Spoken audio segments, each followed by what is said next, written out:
Colligative properties are properties that only depend on the number of solute particles and not the type of solute particles. So this makes them kind of an odd collection of properties. If we add a non-volatile solute, non-volatile would be something that doesn't evaporate easily, to a liquid, it will extend the range over which that the temperature range over which that liquid remains a liquid. It does that by lowering the melting point and raising the boiling point. And so that's called freezing point depression, because the freezing point is depressed, it's lowered, and boiling point elevation, the boiling point is elevated.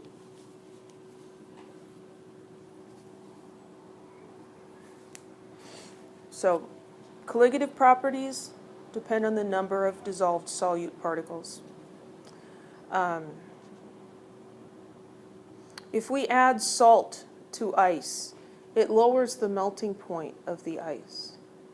If we add antifreeze to water, ethylene glycol, it raises the boiling point and lowers the freezing point. And this is why your car needs antifreeze in the radiator and not just water. Because otherwise, when your engine gets hot, the water begins to boil, turns into a gas, and the pressure valve on your radiator, the cap, will let the steam out instead of breaking your radiator. And then all the water goes away, and then your engine can't cool itself. When it gets cold, which it doesn't get that cold here, but like in Minnesota, it gets cold enough that the water in your radiator would freeze solid. And when water freezes, what does it do? It expands. And so that would be really bad for your radiator. And so antifreeze lowers the freezing point so that the radiator can get much colder and the water in it will not freeze. So a very useful thing about antifreeze. Well, of course, we can calculate this. Because these properties, freezing point depression, boiling point elevation, depend on the number of particles, a quantity like molarity could be useful because moles is related to number of particles.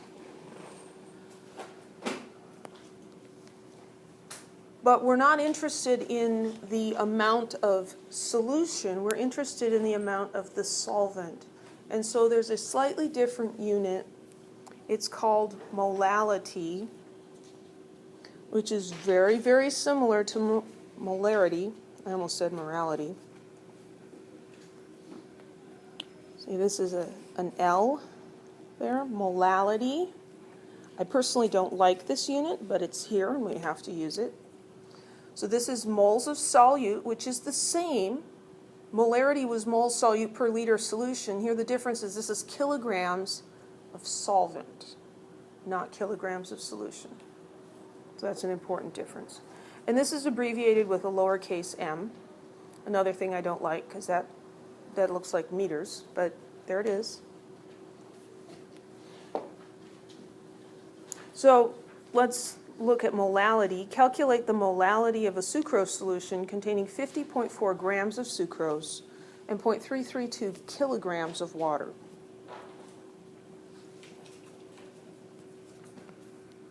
So we just said that molality is moles solute per kilogram solvent. Did they give us either of those? Yeah, they gave us the mass of water, that's the solvent. And they were kind and gave it to us in kilograms. 0.332 kilograms. They didn't give us moles of sucrose, they gave us mass. Can we just stick the mass in there instead? No, we can't. We need to convert that. In case you haven't noticed, we do a lot of converting between grams and moles. So 50.4 grams of sucrose. We want moles, so we have to divide by grams to get the units all right. The relationship between grams and moles is the molar mass. We use the chemical formula given here and the numbers on the periodic table, and we have to calculate this. So we've got 12 carbon atoms. Each of them is 12.01. We have 22 hydrogens, each is 1.008. We have 11 oxygens, each is 16.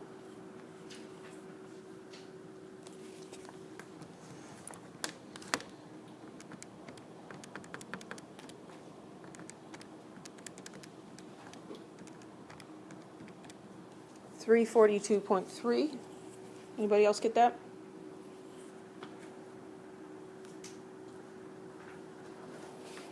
So 342.3 grams of sucrose is equal to 1 mole.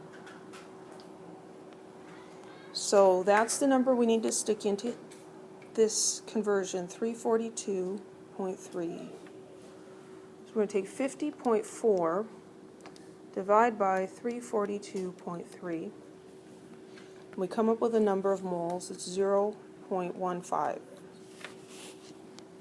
How many sig figs should that have? It should have 3. It only has 2, and so we'll have to add a 0. I almost wrote grams. That's moles. That's the moles of sucrose. That's what goes up here, 0.150 moles. 0.150 divided by 0.332, 0.44. And again, we're supposed to have 3 sig figs. The calculator's only showing me 2. So 0.440, lowercase m. Molal, or 0.440 moles per kilogram. Any questions? Yes? Yes. The lowercase m and moles per kilogram mean the same thing. Good question. Anybody else? The only time in this class we're going to use molality is for freezing point depression and boiling point elevation.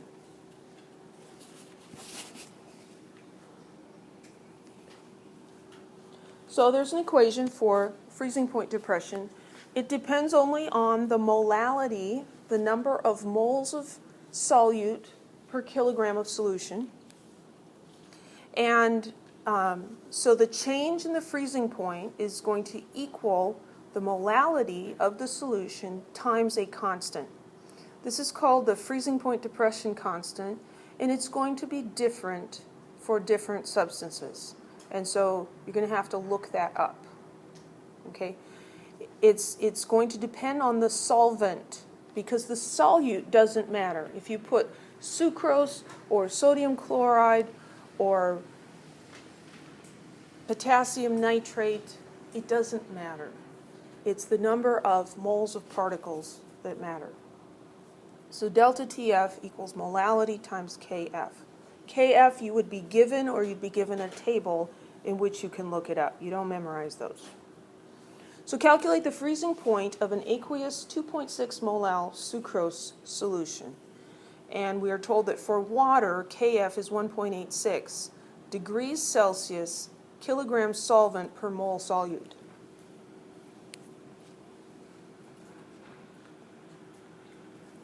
So the change in the freezing point equals the molality times KF. The molality is 2.6. And remember, 2.6 molal, that lowercase m, means moles of solute per kilogram of solution. And then we've got the constant here for water is 1.86 degrees Celsius kilograms solvent per mole solute. And those moles and kilograms cancel out and give us an answer in degrees Celsius. 2.6 times 1.86 equals 4.84 degrees Celsius. How many significant figures should that number have? 2. 2.6 molal is the limiting one. It only has 2. That constant has 3. So I'm going to underline the 8. Did I calculate the freezing point? No, I calculated the change in the freezing point. Freezing point depression, that means that for this situation, the freezing point will be 4.84 degrees Celsius below the normal freezing point. What's the normal freezing point of water? 0. So to find the actual freezing point, I'm going to take the regular freezing point and I'm going to subtract the amount of the depression, and I'm going to get, now I'll round it off, I'm going to get minus 4.8 degrees Celsius as the freezing point of the water.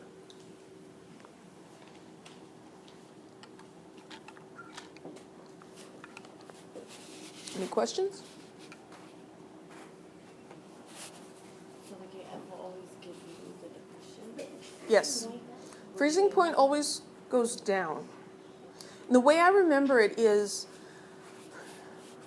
I think about antifreeze in the radiator of my car. I want what's in my radiator to stay a liquid so it can cool my engine. Antifreeze is good because it makes the freezing point go down, so when things get cold, it stays a liquid longer. It makes the boiling point go up, so these two temperatures go away from each other. The boiling point goes up, the freezing point goes down. And that allows the water to remain a liquid over a wider range of temperature. It makes it more useful. So freezing point will always go down. The boiling point will go up. And so the antifreeze prevents your radiator from boiling over, which is a good thing. The equation for boiling point elevation is the same. The only difference is we've got a subscript of B on the temperature change and the constant. So this is the boiling point elevation constant. And again, different solvents have different KBs. So let's calculate the boiling point of a 3.5 molar glucose solution. And they're giving us what KB is.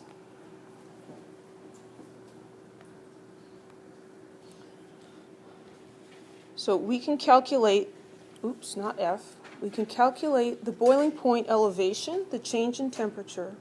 It's going to be the molality times the boiling point elevation constant. The molality here is 3.5 molal, which is moles per kilogram. We multiply by the constant, 0.512 degrees Celsius, kilograms per mole. It's a weird unit on that constant, but that's because it needs to be that so it cancels out. So these moles cancel each other and these kilograms cancel. 3.5 times 0.512. So the change in the boiling point is 1.79 degrees Celsius. A common error is to report that as the boiling point, but that's not. It's the change in the boiling point. What's the normal boiling point of water? 100. So we take the normal boiling point, 100 degrees Celsius, and we're going to add 1.79 degrees Celsius. That's a 7. Now when we're taking this, the normal boiling point of water, the Celsius temperature scale was defined by the boiling point of water. So we can consider this to be an exact number. And so we're going to add this, and we're going to end up with 101.8 degrees Celsius as the new boiling point of the water. So by putting some sugar in water, you can cause the boiling point of it to get higher. Any questions?